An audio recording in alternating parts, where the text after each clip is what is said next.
예, 더불어민주당 정책조정회의를 시작하겠습니다. 먼저 홍익표 원내대표의 모두 발언이 있겠습니다.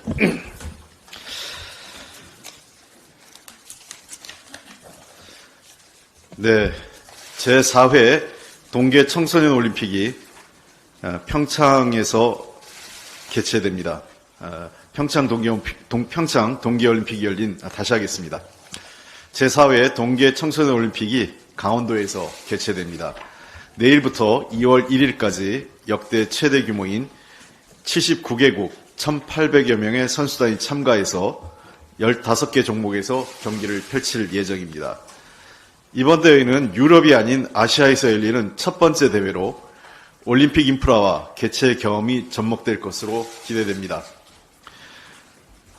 대회 조직위원회와 강원도를 비롯한 성공적인 대회를 위해 헌신하고 계신 자원봉사자 여러분의 노고에 깊은 감사를 드립니다.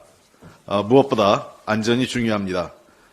지난 잼버리 파행과 같은 일이 반복되지 않도록 조직위와 강원도는 한파와 식중독 대책 등 안전관리에 만전을 기해 주시기 바랍니다. 함께할 때 빛나는 우리라는 슬로건처럼 세계 청소년들이 함께 우정을 나누고 평화를 만드는 소중한 기회가 되기를 바랍니다. 또한 이번 대회를 통해 K-팝과 K-푸드 등 한국의 문화를 널리 알리고 세계 문화와 교류하는 문화올림픽이 될 수 있기를 기원합니다. 국민 여러분께서도 많은 관심으로 대회 관람은 물론 아름다운 강원도의 겨울을 즐기시기 바랍니다. 네, 요즘 코리아 디스카운트 얘기가 종종 나오고 있습니다.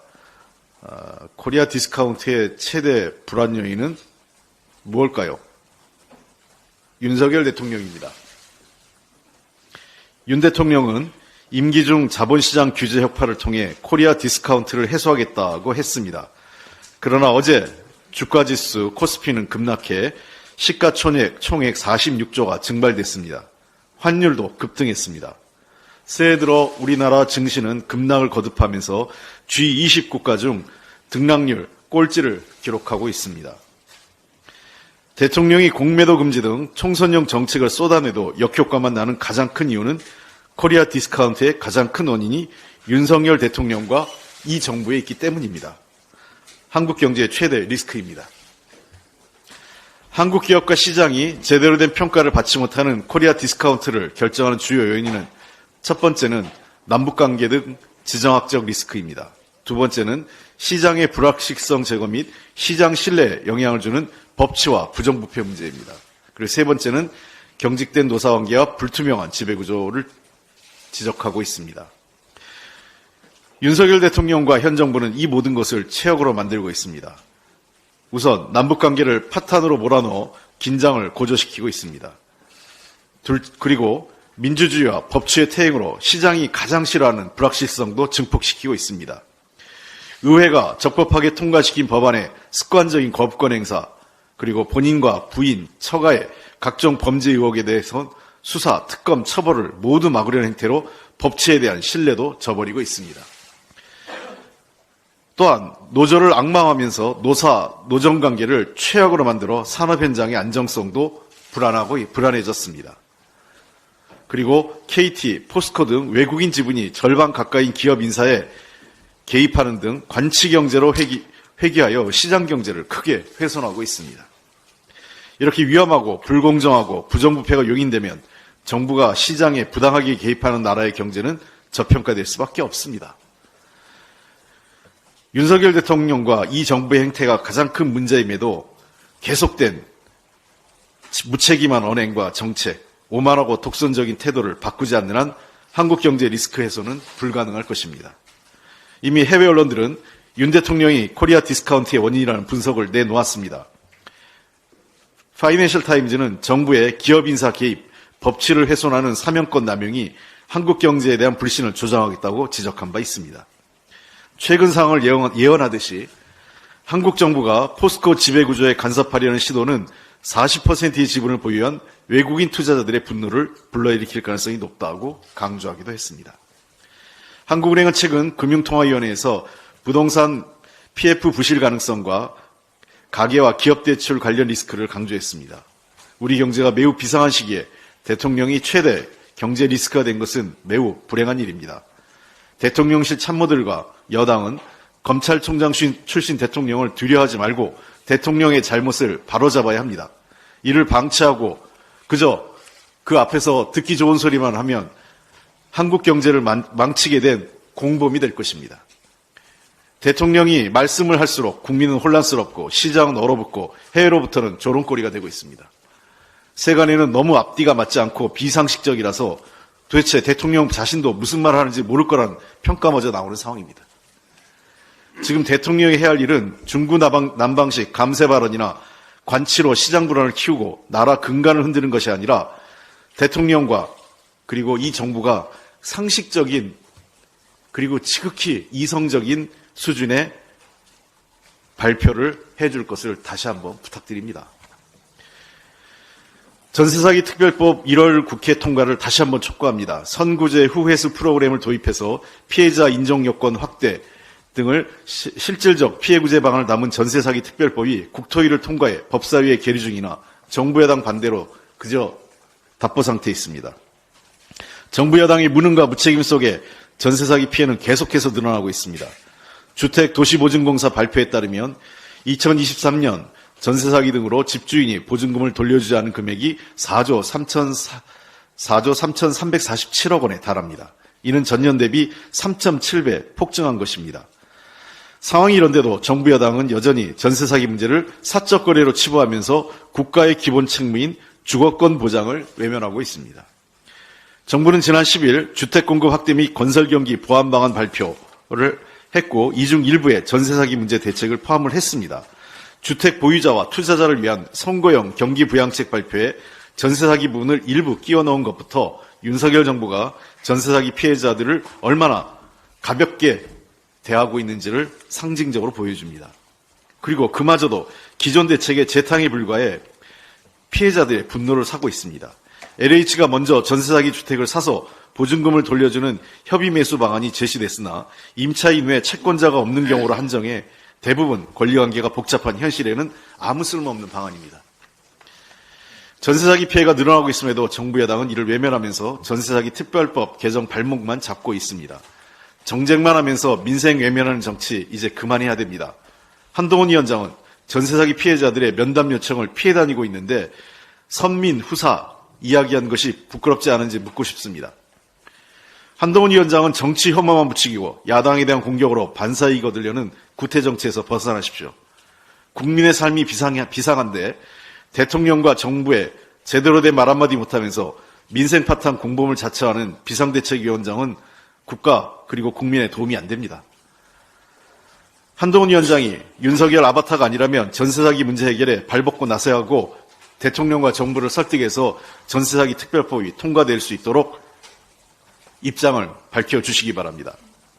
이재명 당대표는 한 위원장과의 상견례에서 이미 전세사기 특별법과 이태원 창사 특별법에 협력하자는 요청을 한 바 있습니다. 1월 임시국회를 정쟁, 거부, 혐오로 먹칠하지 말고 전세사기 특별법 그리고 이태원 특별법 등을 처리해서 상생의 국회가 될 수 있도록 한동훈 위원장의 협조를 다시 한번 요청합니다. 이상입니다. 예, 이어서 이계호 정책위 의장의 모두 발언이 있겠습니다. 네, 민주당은 국민들의 삶의 질 수직 상승 정책을 이번 총선 핵심 공약의 컨셉으로 잡았습니다. 정책위원회는 국민들의 삶과 가장 밀접하게 연관되어 있는 이슈와 각 세대별 그리고 직군별로 절실하게 요구되는 정책들을 선정을 했다 이렇게 말씀을 드립니다. 무책임하고 무능한 정부 여당의 정책 발표와는 다르게 국민들의 지지를 얻고 또 실현 가능성을 높이도록 해서 유능하고 책임있는 공약을 제시하는 것이 우리 민주당의 총선 공약의 목표다 이렇게 말씀을 드립니다. 그동안 청년 패스, 요양병원 간병비 건보 적용, 또 온 동네 초등돌봄 그리고 경로당 주 5일제 점심 제공까지 우리 민주당은 국민들의 삶과 직결되어 있는 부분의 개선을 통해서 국민들의 삶이 행복해지게 만들고 또 더 나은 미래를 약속을 드려왔습니다. 앞으로도 이러한 기조는 계속 유지해 나가도록 하겠습니다. 민주당은 오늘 국민들의 삶과 가장 밀접하게 닿아 있는 부분에 대한 공약 발표와 또 토론회를 진행할 예정입니다. 잠시 후에 우리 당은 대한민국 생존을 위한 저출생 종합대책을 발표합니다. 국민이 아이를 낳아도 행복하고 또 아이 또한 행복하다, 이러한 확신이 될 수 있도록 민주당이 앞장서서 보다 과감하고 실효성 있는 정책을 제시하도록 하겠습니다. 결혼, 출생, 양육 전 과정을 맞춤형 핀셋 정책으로 적용을 해서 결혼 자금이 부담이 되어서 결혼 자체를 포기하는 청년층, 또 불안정한 주거와 자산 격차로 다음 세대를 계획하는 것조차 주저하고 있는 신혼부부들, 일, 가정, 양립과 돌봄 문제, 그리고 양육비가 부담이 되어서 두 자녀를 고민하는 모든 부모들의 고민을 참으로 촘촘하게 해결해 나가도록 하겠습니다. 또한 오늘 오후에는 철도 지하화의 차질 없는 추진을 위한 토론회가 열릴 예정입니다. 현재 지상을 관통하는 철도 노선은 시민 생활권을 양분을 하고 또 공간의 효율적 이용에 제한이 되어서 낙후한 지역경제의 원인이 되고 있습니다. 이에 많은 국민들이 불편과 어려움을 느끼고 있는 것입니다.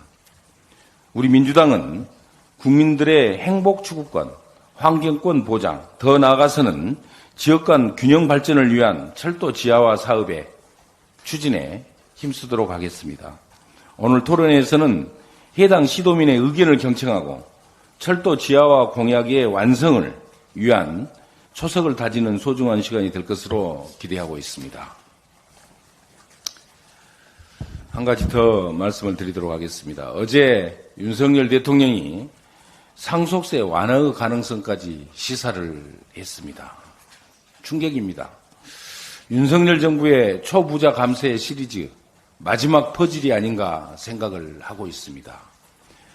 아시는 것처럼 지난해 말 주식 양도 소득세 완화, 그리고 연초 금투세 폐지, 지난 11일 다주택자 중과세 폐지, 그리고 어제 상속세 완화까지, 이 정도 되면 초부자 감세 그랜드 슬램이다, 이렇게 규정을 합니다. 이에 더해서 어제 윤석열 대통령은 재산이 많은 사람에 대해 많이 과세를 해서 나누어 가져야 한다는 인식이 잘못됐다, 이런 발언까지 했습니다. 이 발언으로 윤석열 대통령이 결국 초부자들의 이익을 대변하는 사람, 이렇게 실체가 밝혀진 거 아닌가 생각합니다. 정부는 집 부자들에게는 양도세와 종부세를, 주식 부자들에게는 주식 양도세를, 재벌 기업에게는 법인세를 줄여주더니 이제는 그들이 자식에게 물려주는 상속세까지 줄여주자고 말을 하고 있는 것입니다. 심지어 부자들 세금을 더 걷어야 서민들의 삶이 나아진다며 국민을 우롱하는 발언도 수정하겠습니다. 심지어는 부자들 세금을 덜 걷어야 서민들의 삶이 나아진다며 국민들을 우롱하는 발언도 서슴지 않고 하고 있는 것입니다. 정부의 초부자 감세 정책으로 나라의 재정은 이제 파탄의 위기입니다. 정부는 대체 나라의 곳간을 어떻게 채우려고 하는 것인지 도저히 이해할 수가 없습니다. 부자들 세금을 줄인 만큼 평범한 월급쟁이들이 근로소득세를 더 내라는 것 아닌지 우리는 의심하고 있는 것입니다. 아니면 지금도 빚으로 빚을 갚으면서 버티고 있는 자영업자들에게 세금을 더 내라는 것입니까? 결국 서민들의 등골을 빼먹었다는 뜻 아닌지 모르겠습니다. 어제 눈이 펑펑 내렸습니다. 어제 대통령의 말을 듣고 있던 수많은 우리 국민들의 눈에도 눈물이 펑펑 흘렀다고 생각합니다. 이것이 윤석열 대통령이 말하던 정의와 공정이었다면 정말 충격이 아닐 수 없습니다. 어렵게 하루하루를 버티고 있는 국민들을 이제 그만 속이기 바랍니다. 이상입니다. 예, 이어서 이수진 환노위 간사의 발언이 있겠습니다. 환경노동위원회 간사 이수진 의원입니다. 지난 16일 윤석열 대통령이 영세 기업이 살얼음을 걷고 있다면서 중첩법 50인 미만 사업장 적용 유예 연장을 요청했습니다. 그동안 산업 현장에서 일하다 돌아가신 수많은 노동자들과 유가족들에 대한 진심 어린 사과 한마디 없었습니다. 이분들은 대한민국의 국민이 아닙니까? 2,500만 노동자의 생명과 안전을 저버린 무능하고 한심한 대통령의 망언이라고 할 수 있습니다. 지난 2년간 중소사업장들이 중첩법이나 산안법이 요구하는 산업안전보건체계를 갖출 수 있도록 하는 정부 지원에는 손 놓고 있다가 특단의 대책이 없으면 논의를 할 수 없다고 하자 여러 부처에 흩어져 있던 산업안전 관련 2024년 확정 예산 약 1조 2천억 원과 기존 사업들을 짜깁게 해서 대책이라고 가져왔습니다.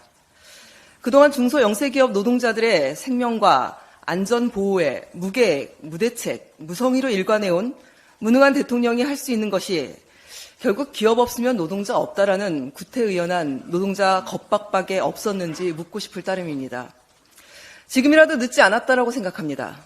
윤석열 정부는 50인 미만 사업장에 대한 중처법 적용과 함께 산업안전보건청 설립, 그리고 보다 더 과감하고 적극적인 중소영세기업 산업안전보건 대책을 시행해서 노동자들이 출근했다가 돌아오지 못하는 산재공화국이라는 오명을 벗어나야 합니다. 50인 미만 사업장뿐 아니라 전 사업장의 중대재해를 집중 관리할 수 있는 산업안전보건청의 설립과 관련해서는 정부 조직법 개정안, 산업안전보건청 설립을 위한 예산 및 조직 확보 방안, 출범 일정을 포함한 구체적인 계획이 있어야 합니다. 또한 기존 사업 짜집기 대책과 예산이 아니라 중대재해를 획기적으로 줄일 수 있는 50인 미만 사업장에 대한 특단의 대책과 이에 필요한 예산, 적어도 약 2조 이상의 예산이 수반되는 대책에 대한 예산 집행 계획이 국회에 제출되어야 합니다. 이 정도는 되어야 소중한 노동자들의 생명과 안전을 담보하는 중대재해처벌법 적용 유예 법안 논의 시작에 대해서 국민들께서 이해를 해주시지 않을까 생각합니다. 한 가지 더 말씀드리겠습니다. 최근 국민의힘에서 정부의 일명 모성보호 3법에 대해 우리 당이 반대를 해서 법 개정을 못하는 것처럼 목리를 부리고 있습니다. 환노위 우리 당 간사로서 이래서 사실관계를 좀 바로잡고자 합니다. 최근 우리 환노위 법안심사 소위는 지난해 12월 18일에 개최됐는데 당시 정부가 이야기한 모성보호 3법은 근로기준법, 남녀고평법, 고용보험법으로 임신기 근로시간 단축 청구기간 확대, 육아기 근로시간 단축 대상 자녀 연령 확대, 배우자 출산휴가 분할 사용 횟수 확대, 난임치료 휴가기간 확대, 우선 지원 대상 기업 소속 근로자에 대해 배우자 출산휴가 급여 지원 확대입니다. 그러나 이와 관련한 많은 개정 법률안들은 정부안보다 훨씬 더 두텁게 모성보호를 할 수 있는 내용을 담고 있습니다. 피켓을 함께 보여드리겠습니다. 우리 사회의 심각한 저출산 문제를 해소하고 지속가능한 사회로 나아가기 위해서 모성보호를 좀 더 두텁게 하는 입법은 국회의 당연한 책무입니다. 국회 홈페이지 등에 공개되어 있는 당시 소위원회 회의록을 보시면 확인할 수 있는데 고용노동부는 지난해부터 3-4차례 이상 논의했던 산업안전보건법에 대해서는 여야 의원들이 요구한 개선안을 만들어 오지 않고 반대만 하면서 또 과로사 예방법도 규율 형식을 문제 삼으면서 반대를 했습니다. 당시 오후 3시부터 다시 속개를 했는데 과로사법에 대해 조문별 검토를 하는 과정에서 많은 의견들이 있었고 약 1시간 40분간 토론 후 국민의힘 소위원장이 정회를 일방적으로 선포한 후 다시 개의를 하지 못했던 상황입니다. 우리 당이 반대해서 모성보호 3법이 상임위를 통과하지 못한 것이 아니라 폭염 한파 대비 산안법, 근로시간 단축을 위한 과로사법, 이것에 대한 무조건 반대만 한 고용노동부, 또 임금채권보장법 다음 안건인 포괄임금 방지를 위한 근로기준법 개정안 논의 및 통과를 원하지 않는 국민의힘 때문이라는 것이 팩트입니다. 해당 표에서 보는 것처럼 정부 모성보호 3법 개정안보다 훨씬 더 두텁게 보호하는 내용을 담은 우리 의원들의 개정안들이 있습니다. 우리 당은 2월 임시국회 또 어느 때라도 반드시 해당 개정안을 처리할 의사가 있고 꼭 그렇게 해야 된다라고 생각하고 있습니다. 다만 정부와 국민의힘이 지금처럼 자신들이 원하는 법과 기준만을 고집하고 노동자들의 생명과 안전을 위해 꼭 필요한 산업안전법, 과로사 예방법, 포괄임금제 방지법에 대해 반대를 위한 반대 입장을 처리하고 전향적인 입장을 이제는 좀 가져야 되지 않겠습니까? 더 열심히 모성보호하도록 책임지도록 하겠습니다. 이상입니다. 예, 이어서 유동수 원내 수석 부대표님의 발언이 있겠습니다. 예, 유동수입니다. 최근에 이제 윤석열 대통령이 가는 곳마다 세법 감사안을 내놓고 있습니다. 이거는 윤석열 대통령이 세법 내지는 경제를 전혀 모르는 사람처럼 정책을 남발한다 이렇게 생각됩니다. 그래서 오늘 이 말씀을 드리고 싶은데요.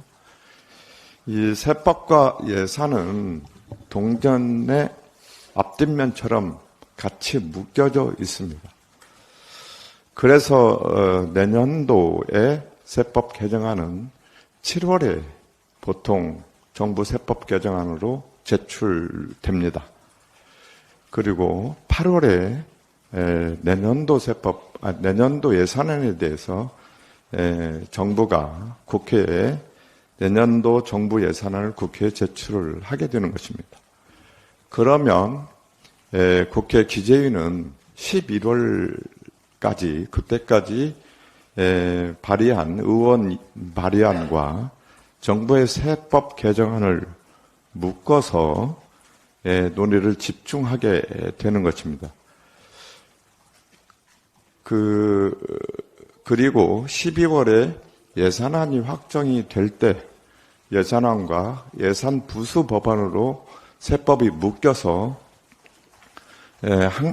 한꺼번에 확정되는 것입니다. 이거는 정부의 기본적인 ABC 같은 겁니다. 왜냐하면 내년에 쓸 돈과 내년에 국민으로부터 걷어들여야 할 세금이 동전의 앞뒷면처럼 묶여있기 때문에 세법이 통과된 이후에 거의 한 7월까지는 세법에 대해서 크게 논쟁이 되지를 않습니다. 그런데 이런 절차를 무시하고 1월에 세법 개정안을 즉흥적으로 던지는 윤석열 정부에 대해서 오늘 얘기하고자 합니다. 윤석열 대통령의 선거용 감세 남발이 점입 가경입니다. 어제 금융위 업무보고에서 윤석열 대통령 금투세 폐지에 더해서 금투세 폐지를 전제로 합의한 증권거래세 인하는 그대로 진행하겠다고 밝혔습니다. 만약에 이렇게 되면 지금 0.18%의 증권거래세가 내년도에 0.15로 깎이는데요. 0.15는 농특세입니다. 사실상 증권거래세지만 농특세 명목으로 깎을 수 없는 마지막까지 감액했다 이렇게 생각이 됩니다. 또 아까 우리 존경하는 이계호 정책위원장님도 말씀하셨지만 상속증여세 인하도 시사했습니다. 역대급 세수 평가의 사회적 약자를 위한 복지 예산과 국가 미래를 위한 R&D 예산 등이 가차없이 삭감됐는데도 자산가를 위한 감사만 외치고 있습니다. 윤석열 대통령은 세법 논의에 ABC도 모르고 있습니다. 세법은 예산안과 함께 논의되고 처리돼야 합니다. 들어올 예산을 세법을 통해 확정해야 나라 살림의 지출 규모가 확정됩니다. 제도와 절차를 무시하는 윤석열 대통령의 폭주에 나라 살림의 기본이 흔들리고 있습니다. 대통령이 경제를 모른다면 경제 전문가들이 모인 기획재정부가 중심을 잡아야 합니다. 그런데 기획재정부는 보이지 않습니다. 직무유기입니다. 대통령이 감세한 남발의 문제점에 대해서 짚어보겠습니다. 첫째, 윤석열 대통령이 자꾸 오래 거칠 세금을 깎아준다고 합니다. 작년 말 주식 양도세 대조제 기준 500% 상향, 임시투자세액 공제 연장, 또 올 상반기 전통시장 사용 금액 소득공제 확대 등 가뜩이나 줄어든 올해 세입을 더욱 감소시키는 정책입니다. 올해 세입을 결정할 세법이 통과된 지 한 달도 안 됐습니다. 올해 세법을 깎아줄 거라면 작년 세법 개정안에 담아왔어야 합니다. 그리고 지금 당장 선거용 감세 정책을 논의할 거라면 올해 세입 경정 감액 추경안도 함께 가져와야지 되는 것입니다. 둘째, 윤석열 대통령은 금년뿐만 아니라 내년에 적용될 세법에 대해서도 언급하고 있습니다. 금투세 폐지가 그렇고 상속증여세 개정도 마찬가지입니다. 이건 지금 당장 논의할 내용이 아닙니다. 아직 내년도 나라 살림 규모가 정해지지도 않았는데 이 세금을 폐지하겠다, 저 세금을 깎아주겠다고 말하는 건 조세정책의 추진의 기본도 모르는 행태입니다. 내년에 적용될 세법은 정부가 경제성장률, 물가 등을 고려해서 내년도 세입 예산을 결정하면서 정해집니다. 절차대로 7월에 정부의 세법 개정안에 담아서 논의하면 됩니다. 내년도 세법 개정이 급합니까? 그러면 내년 예산안과 함께 가져오십시오. 얼마든지 논의하고 심사하겠습니다. 셋째, 입법부 패싱입니다. 세제 개편은 나라 살림의 방향을 결정하는 중요한 사안입니다. 정부안이 마련되기까지 각 분야에 걸쳐 매우 많은 논의와 의견 수렴이 수반되며 정부안이 국회에 제출된 후에도 수차례 조세소위를 거쳐 세법이 확정됩니다. 국회의 협조 없이 대통령이 독단으로 처리할 수 있는 일이 아닙니다. 윤 대통령은 마치 세법에 국회 논의가 필요치 않다는 듯 행동하고 있습니다. 윤석열 대통령의 즉흥적이고 근시안적인 무차별 감세 발언은 4월 총선을 겨냥한 표퓰리즘이라고 생각합니다. 줄어들 세수에 대한 대안도 없으며 세법 개정의 절차도 무시하는 독주입니다. 경제를 모르고 세법을 모르는 윤석열 대통령의 선거용 감세 추진 당장 멈추십시오. 이상입니다. 예, 이어서 박주민 수석부대표의 발언이 있겠습니다. 예, 오늘은 기자분들 손 아프시더라도 좀 몇 가지를 좀 얘기하려고 합니다. 너무 길게는 안 할 테니까요. 아까 원내대표님이 코리안 디스크 리스크 말씀하셨어요. 실제로 저도 윤석열 대통령이 그 핵심 이유다라고 생각합니다. 기억하시겠지만 1월 2일 날 증권 파생 상품시장 개장식에서 윤석열 대통령이 이렇게 얘기했습니다. 이사회가 의사결정 과정에서 소액주주의 이익을 책임있게 반영할 수 있도록 하는 상법 개정 역시 추진할 것이다. 이렇게 얘기했습니다. 이게 무슨 얘기냐면요. 상법상 이사의 충실 의무라는 게 있는데 그 충실을 해야 되는 대상이 회사로 국한되어 있습니다. 그러다 보니까 특정 주주, 특히 소액주주에게 피해가 가는 결정을 이사가 하더라도 이 충실 의무 위반이 되지 않는 것입니다. 그래서 그동안 이사들이 대주주들에게만 이익이 되는 의사결정들을 해왔던 거예요. 대표적인 게 LG화학의 물적 분할, 그리고 물적 분할된 회사가 LG 에너지 솔루션으로 상장되는 그런 과정이었죠. 이런 걸 막기 위해서 아까 윤석열 대통령이 이야기한 것처럼 이사들의 결정 과정이 소액주주의 이익을 반영할 수 있도록 그렇게 상법 개정을 하자라는 논의가 계속 있어 왔는데 마침 윤석열 대통령이 그 발언을 한 겁니다. 그렇게 하겠다라고. 그래서 굉장히 많은 소액주주들이 환호성을 질렀어요. 심지어 제가 본 커뮤니티 글에서는 이거를 해내면 윤석열 대통령을 하느님으로 모시겠다. 이렇게까지 격찬을 했었어요. 그런데 보름이 지난 1월 17일 날 법무부가 자료를 발표합니다. 법무부가 국민과 함께하는 민생토론회 자료를 발표하는데 그런 내용을 안 하겠다. 그런 내용의 개정을 안 하겠다라는 자료를 발표합니다. 보름 만에요. 이러니까 시장에서 정부 정책을 또 대통령의 발언과 말을 믿을 수가 있겠습니까? 당연히 실망한 소액주주들은 주식 투자를 접거나 증권시장을 떠나게 되죠. 이런 일들이 너무 비일비재해서 윤석열 대통령은 제발 좀 조율된 발언들을 해나갔으면 좋겠다라는 말씀을 좀 드리겠습니다. 그 다음에 한동훈 비대위원장에 대해서 좀 말씀드리겠는데요. 검찰이 김건희 씨와 최은순 씨가 도이치모터스 주식 관련된 거래로 23억 원 가까운 수익을 올렸다고 작성한 종합 의견서가 있다라고 보도가 나왔어요. 그래서 한동훈 비대위원장에게 기자분이 질문을 했죠. 그랬더니 옛날 문재인 정권에서 작성한 데 문서 아닙니까? 그럼 그때 왜 기소를 안 했죠? 라고 답변을 했다는 거예요. 근데 이미 다 알려진 것처럼 그 문건은 언제 작성됐습니까? 22년도 12월 30일 1심 선고에 대비해서 검찰이 작성한 문서죠. 한동훈 법무부 장관 휘하의 검사들이 만든 보고서입니다. 이런 보고서가 있었는데도 기소를 안 했다는 거죠. 한동훈 장관 휘하의 검사들이요. 그럼 그 책임을 져야죠. 그리고 더 문제가 있는 게 뭐냐면 한동훈 비대위원장은 법무부 장관 시절에 말버릇처럼 문재인 정권 시절의 검사, 윤석열 정권 시절의 검사 이렇게 나눕니다. 검사를. 정권을 기준으로. 검사가 전 정권 검사, 현 정권 검사가 있다. 이런 사고방식이 타당합니까?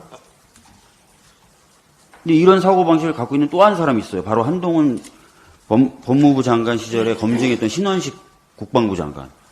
문재인 정부 시절에 용사가 있고 윤석열 정부 시절에 용사가 있다는 거예요. 군인도 정권 내에 따라서 나뉜다는 겁니다. 굉장한 갈라치기고요. 공무원이 지켜야 될 정치적 중립성을 훼손시킬 수 있는 그런 발언입니다. 상당히 심각한 발언이다라고 말씀을 드리겠습니다. 이거 하나 더 말씀드릴게요. 해병대원 사망사건 경찰 녹취록 공개됐는데 굉장히 내용이 충격적입니다. 사건을 경북경찰청이 해병대 수사관들로부터 넘겨받은 다음에 그걸 다시 군 검찰로 넘겨준 거예요.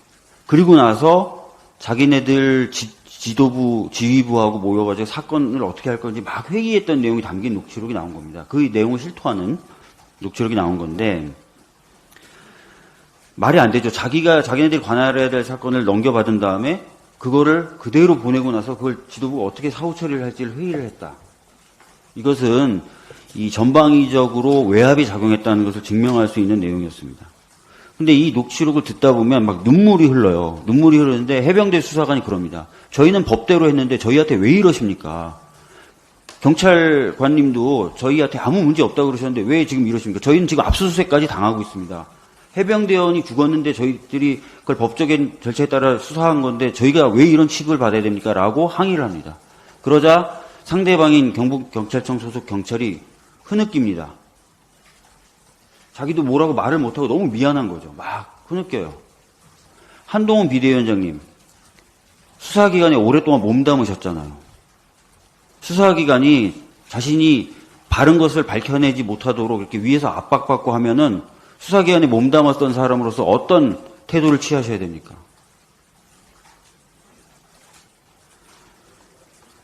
저는 국정조사 받아야 된다고 생각합니다. 국민이 받아야 된다고 생각하고요. 한동훈 위원장이 맨날 하고 다니시는 그 동료 시민이란 말에 저는 이 최수근 상병 그리고 최수근 상병의 진실을 밝히려고 했던 해병대 수사관들 그리고 외압을 받아서 너무나 괴로워서 눈물을 흘렸던 경북경찰청 소속 경찰들도 저는 포함돼야 된다고 생각합니다. 꼭 국정조사 실시될 수 있도록 협조해 주시길 바랍니다. 이상입니다. 마지막으로 제가 발언하겠습니다. 민주당은 그동안 이제 총선 공약으로 간병비, 그다음에 대학생 기숙사, 그다음에 청년 교통 패스 등 주로 국민들의 부담을 덜어주기 위한 단품 공약을 발표했습니다. 오늘부터는 단품 대신 종합 세트 공약을 발표하게 됩니다. 첫 순서는 국가 소멸 위기에 처한 대한민국의 저출생 대책으로 정했습니다. 지금까지 출산율 제고를 위한 정책은 수십 년 동안 매년 수십조 원 이상의 돈을 써왔지만 합계 출산율은 오히려 떨어지고 있습니다. 기존 정책의 한계가 드러났다고 봅니다. 민주당은 기존 저출산 대응 정책에 대한 반성에서 출발합니다. 결혼을 미루고 출산을 꺼리는 것은 우리 사회가 살만한 사회가 아니기 때문입니다. 따라서 저출생 대책을 대한민국을 살고 싶은 매력적인 나라로 만드는 데 두고자 합니다. 우리 민주당은 이번 저출산 대책에서 주거, 자산, 돌봄을 종합적으로 지원하는 패키지를 구성했습니다. 특히 주거는 저출생 대책의 가장 핵심으로 봅니다. 결혼과 출산 가정에 대한 주거 지원을 분명히 한다는 것은 우리 민주당의 가장 우선적인 정책이 될 것입니다. 주거, 자산, 돌봄의 세 개의 축으로 지원 대책을 마련하고 그 아래에 일가정 양립을 위한 여성의 경력 단절 방지책과 남성 육아휴직 활성화를 내세울 것입니다. 오늘 마침 국민의힘도 저출생 대책을 발표한다고 합니다. 여당이 야당을 따라하는 재미있는 상황입니다. 그러나 상대를 죽이는 증오의 정치에서 벗어나서 대한민국의 미래를 위한 정책 경쟁은 매우 바람직합니다. 그러나 정책은 허풍을 떨거나 선거용 급조여서는 안 됩니다. 선거를 앞둔 정부 여당의 무책임한 선심성 내던지 공약에 맞서서 민주당은 나라를 걱정하고 미래를 생각하는 민주당의 철학과 비전이 담긴 매력적인 정책과 공약을 계속해서 발표하겠습니다. 기대해 주십시오. 제가 일부 언론에서 약간 오해가 있고 그 사실관계를 잘 모르셔서 그 일부 사설이나 뉴스에 좀 잘못 쓰는 게 있어서 좀 사실관계를 좀 바로잡아 드리는 게요. 아까 우리 이수진 의원께서 얘기했던 막 이렇게 울리네. 네, 이수진 의원께서 얘기했던 그 중대재해처벌법 관련돼서 산업안전보건청과 관련된 문제인데요. 어쨌든 중대재해처벌법이 금년 1월 말로 지금 이제 시행이 되지 않습니까? 50인 미만 기업에 대해서도 제 앞서 원내대표들에게 확인을 해봤는데 단 한 번도 중대재해처벌법 유예와 관련된 법안 협상이나 제안을 해온 적이 없었습니다. 결국은 거의 임박해서 저한테 얘기가 된 게 11월 달에 돼서 중대재해처벌법 유예를 들고 나온 게 그게 시작입니다. 그러니까 법안 시행 한 2개월도 한 3개월 채 안 남겨도 시점에서 제안을 하고 그 유예를 해달라고 요청을 했던 거죠. 그러니까 사실상 그때부터 논의가 시작됐다고 봐도 과언이 아닙니다. 법안만 그냥 하나 내놓고 아무런 논의의 진전이 없었던 겁니다. 그리고 두 번째, 일부 언론에서 사설에서 나오고 하는 게 산업안전보건청을 제가 마치 이 법 시행 열흘 정도 남겨놓은 시점에서 제가 제안한 것처럼 하는데 사실관계가 아닙니다. 2+2가 시작된 12월 초에 2+2가 시작되는 시점에서 그때부터 산업안전보건청을 얘기를 했었어요. 근데 단 한 번도 그에 대해서 진지하게 준비하려고 답변을 해온 적이 아무도 없습니다. 정부 측에서. 심지어 며칠 전에 신임 경제부총리께서 인사차 들렸는데 제가 산업안전보건청에 대해서 얘기하니까 자기는 처음 듣는다고 그러더라고요. 도대체 뭐가 뭔지 모르겠습니다. 그러니까 그저 실제로 중대재해처벌법이 현장에서 어떻다 저떻다 이런 언론 플레이만 하면서 진짜 이 법을 유예시키려고 하는, 그러니까 1월 말에 법 시행을 1년이든 2년이든 유예시키려고 한 진지한 의지도 없고, 야당 원내대표가 그래도 뭔가 여러 가지 고민을 해서 11월 말에 던졌던 제안의 조건과 제안을 했는데도 불구하고 그거에 대한 고민과 충실한 어떤 이 검토도 없고 그냥 이 중대재해처벌법 그저 유예만 해달라는 식으로 얘기를 하고 있습니다. 제가 보기에는 이제 시간이 없다 이렇게 생각을 합니다.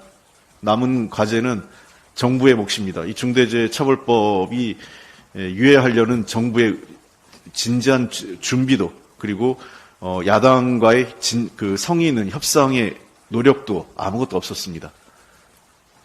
더군다나 지난 2년간 유예된 상황에서 현장에 준비된 것도 하나도 없습니다. 고스란히 현장의 혼란 그리고 이후의 모든 문제는 윤석열 정부와 정부 여당의 책임입니다. 이상입니다. 예, 이것으로 아까 제가 영어가 짧아서 코리아 디스카운트인데 제가 코리아 리스크라 그래가지고 야. 잘 알아들으셔죠 그래도? 예.